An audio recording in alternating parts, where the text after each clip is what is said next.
оваа изведба на Јосипа Лисац на инаугурацијата на новиот хрватски претседател Зоран Милановиќ ја тужи граѓанинот Бошко Жупановиќ, кој смета дека таа ја омаловажила државата пејки на овој начин.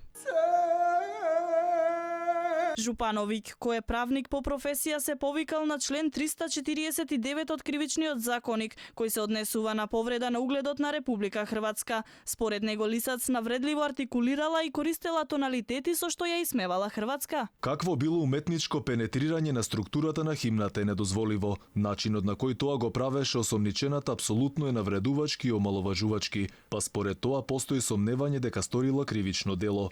Ова е мој личен став. Изведбата е дегутантна чисто омаловажување. Нашата химна е убава и патриотска и никој не сме да манипулира со неа. Ама не само Жупановиќ, реагира и други Хрвати.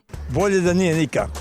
To nije moja himna. Nisam nikad gore čuo. И на Македонија и се случи слична ситуација. Евровизиската представничка Тамара Тодевска на приемот кај американскиот амбасадор на 4 јули не ја испеа строфата во која се споменуваат револуционерите. Одново сега знамето се